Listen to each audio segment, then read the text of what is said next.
Good morning, ladies and gentlemen. I wanted to start this week by analyzing what we actually know is happening in the markets, as opposed to what we might be fearing that Trump might tweet or might develop in the future. Because I'm rapidly coming to the conclusion that we are discounting far more than is actually going to happen. And to put some flesh on those bones, we'll start the week with a weekly chart of the S&Ps, which will now enlarge to actually show you what has been going on the past few weeks. If you hadn't been following the markets at all and you'd just looked at this chart, you would say, well, the market accelerated about this point here, went on an unsustainable move higher, which was pretty obvious, and came back and settled back at the same level from which it accelerated sometime. This was October. So basically the market has done absolutely nothing. It has corrected a technical imbalance by basically taking out all the bears and then all the bulls, and it's now chopping around exactly where it was in October. So basically we have 6 wasted months out of an uptrend which has been lasting for many years. And all the market really has done is gone from an unsustainable above the top Bollinger Bands on the weeklies to testing the lower portion of the Bollinger Bands and the lower MAs. Really, it hasn't done very much. Now, if you try to put that into a fundamental context or a sentiment context, it basically says people were far too bullish. They were discounting far too many good news, i.e. a perfect economy, and nothing is perfect, and you get a bit of weaker data, you get a bit of trade war fear, and the market basically goes back to where it was. Let's have a look at some shorter time frames to see how that is also supported or not, and then try to come up with a diagnosis about what is most likely to happen in the weeks ahead. So this is an hourly chart of the S&Ps, just US hours only. And this is a trend line which basically I drew back in July, I think, of last year, when this second low had been formed. And if we just fast forward now, we will see that we are right on it. So basically, all the market has done is remained in an uptrend from last May, and really it has done no more than that. The market is basically telling us that the economy is still strong. The surprises index is not as strong as it was a few months ago, and therefore the market has come back into the channel. And this is not a market which is showing us that we are in a developed bear market. This is a market which is showing us that we are in a correction from unsustainable levels that we were trading in for many weeks, and it is going to take a good amount of time to basically unwind the excesses that we had. But what does it basically tell us? It basically tells us that for the past several days and weeks, we have been unable to break an upward trend line, which more or less comes in around 25.85, which just happened to be the low on Friday. The price action off it has been very, very volatile, but it's becoming less volatile. This and last week everybody was saying, my God, the volatility, my God, the volatility. But in fact, the volatility was up, down within a contained range. And basically what the market is saying, 2670 on the upside is going to be very, very hard to break on a sustainable basis, and 2585 on the downside. This kind of level here, 2585, bounced once, twice, gone through, came back, bounced. 2585 on a closing basis is going to be very hard to break on the downside. If it does happen, there is something going on, and everything else in between is sentiment driven, and it's a Trump tweet which is positive or a Trump tweet which is negative. So the market is basically bouncing between 2585 and 2675. How does this relate to the fundamentals? And once we have the key to its relation to the fundamentals, we can probably come up with a decision about what the market is actually looking at. So once again, back to our old friends, the forward earnings. And it's not surprising really that 2585 keeps on supporting. It is right on top of the times 16 Blue Angel, and it is one of the natural places for any correction to stop. You can see how in the past it has been up, down, up, down, up, down around the Blue Angel, and the market has decided that the times 16 Blue Angel is where it's comfortable.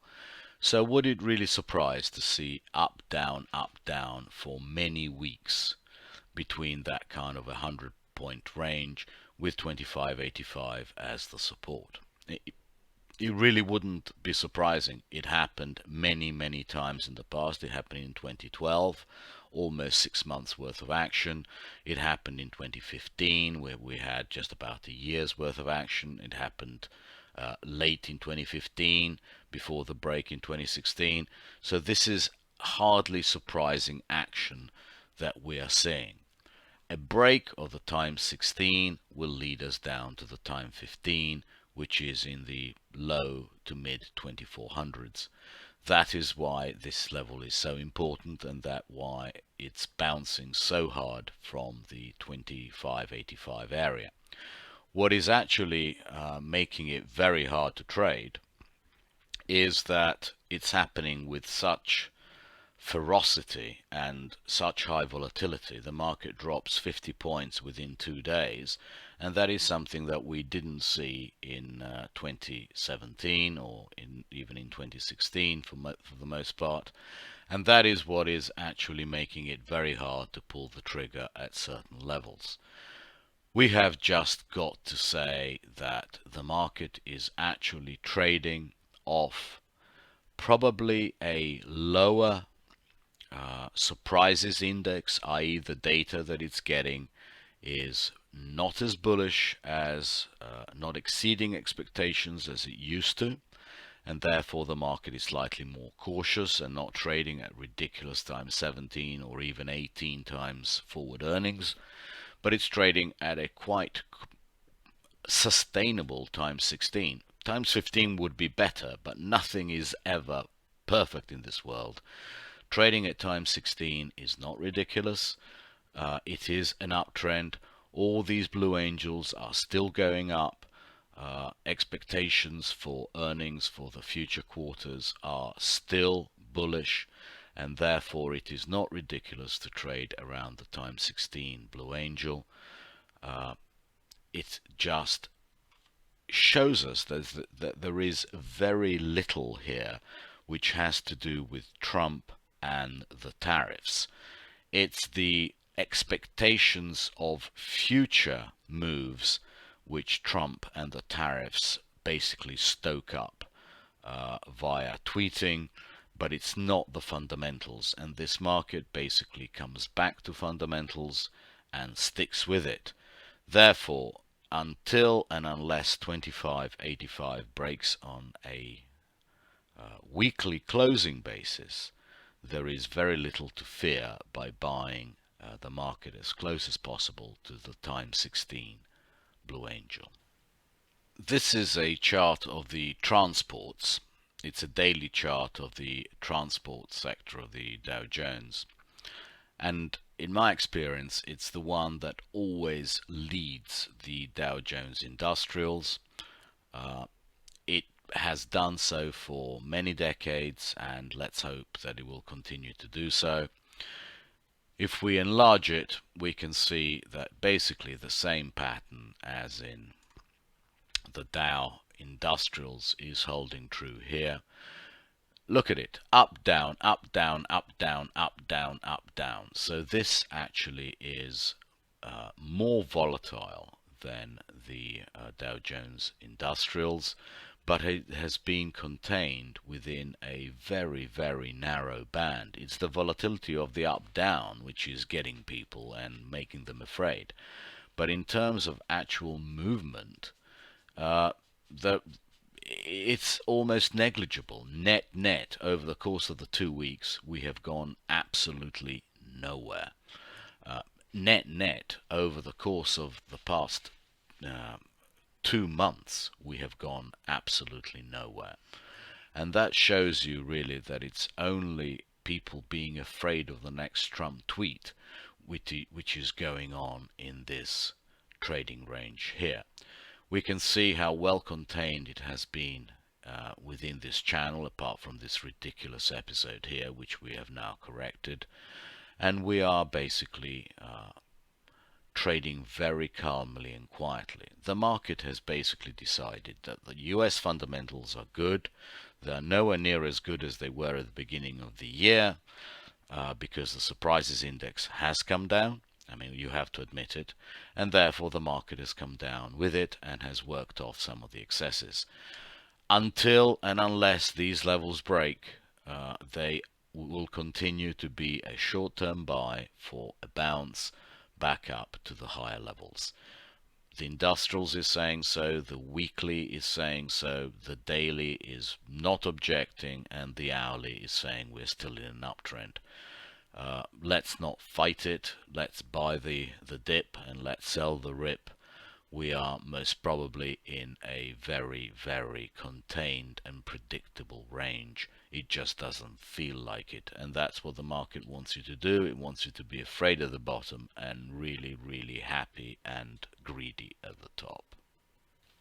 If we look at a chart of the DAX over the course of the past few months, this is going back to July, we can actually see that the market has traded in certain trading areas.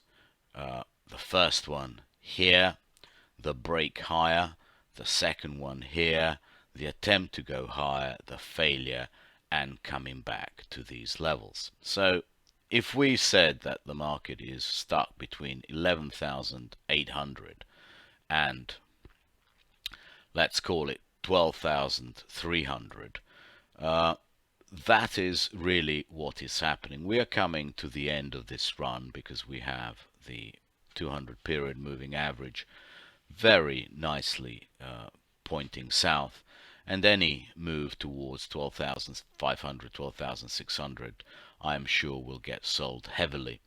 That is really all that is going on here. We have a fundamental picture which has deteriorated very slightly, and we have an excess of volatility driven by people's sentiment. Our old friend, the weekly VIX chart.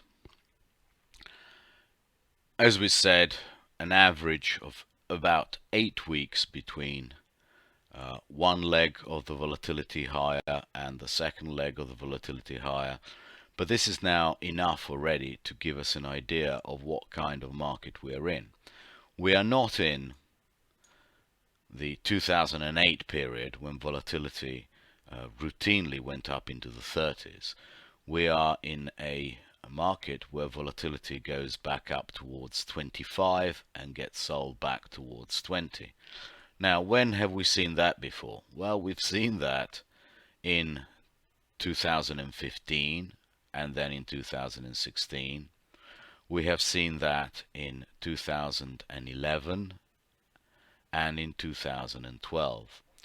Those were all correction periods which lasted several weeks and several months. As you know, you can go back and have a look at those charts. That seems to confirm that we are better off bottom fishing below 2600 and really being small short above 2675 and letting the market prove to us that we are going to break a range. That range is now so well established that everything that we can see, from the fundamentals to the volatility, are saying the same thing. Don't be afraid of the Trump tweet. Buy the lower end of the range and sell it out at the higher end and wait for another dip. I'm probably getting boring, but having got the dollar so right, it would be surprising if now the dollar doesn't keep on being the predictor as to equity spreads. We maintain this 0.618 level around 88 odd, 88 and a half, and we are now in a basically 3-month correction to this downtrend, which is more in more in time than it is in price. As you can see, we have to squeeze a little bit higher just to get people, annoyed. But eventually, we still think towards the middle of the year we will start getting a big sell-off in the dollar once more, and that is going to be our trigger that probably the correction in equity prices is over and we will get another uptrend. The dollar has been leading equities very well. Every time the dollar has come down, the stock market has gone up, and now that the dollar is actually a headwind to equities, they are consolidating to going down, and therefore that is going to be to us the leading indicator. If the dollar now were to come down a lot, we would be sure that equities would start going up instead. The thing that we always look at to confirm our shorter term views are the risk spreads. SPY TLT still in a long-term uptrend. We are bouncing where we should be bouncing, which tells us the market is not about to fall apart. If it were to fall apart, we'd see it in the spreads. This is just not something that we're seeing. SPY TLT is perfectly contained. Even the very short-term risk on, risk off spreads, like the semiconductor index over the yen, well, that is very volatile. It's going up, down, and the market is going up, down. But it's still holding the 200 MA, which is, pretty remarkable and pretty consistent with what is going on. When it breaks down, we will tell you, and that is when we will be bearish, things like NQ, and we'll be looking for a further leg down. But until it does, and until these moving averages turn, the market is basically stuck with a lower 25.85 level, and let's see how high it goes. It won't go very much higher than 26.75. We're quite sure of that. And 27.25 is a level that we don't think is going to be broken for many, many months. But here we are. That is all there is to be said. We are just trading in a very, very large trading range, going up and down, and we can't break either side of it. Finally, a chart of equities versus gold. Okay, it's made a series of lower highs and actually lower lows, but it's still very much a corrective pattern. There is very little impulsion to it. We're quite disappointed that there is not more impulsion to it. one day we hope there will be more impulsion, but it's certainly not evident at this moment. And this should be the first spread that goes, because the gold market is a very small market relative to equities, so it takes very little to move the gold market. And all this money that should be rotating out of equities at some stage would really push the gold market very far very quickly. Well, it's not happening. It is yet another indicator that this is actually a calm market which is underpinned by fundamentals, but where the swings are being made much worse, or they look like they're being made much worse by the uncertainty about Trump's next tweet. We're definitely coming to the conclusion that we do not fear Trump's next tweet. We know where our bids are and we know where our offers are. And finally, our biases for this week. Well, very little has changed in fixed income land. It is still very much stuck in a tight trading range. That trading range probably has to break before equities react to it. Minus 14% on the bobble, which we are very close to. We suggest that you try a very nice short. Let's see what happens. SPY DBC, it's just stuck. It's very disappointing. We are not really jumping all over it. Many weeks ago we transferred a small portion of our equity long into commodities. To tell you the truth, we were hoping for better out of that.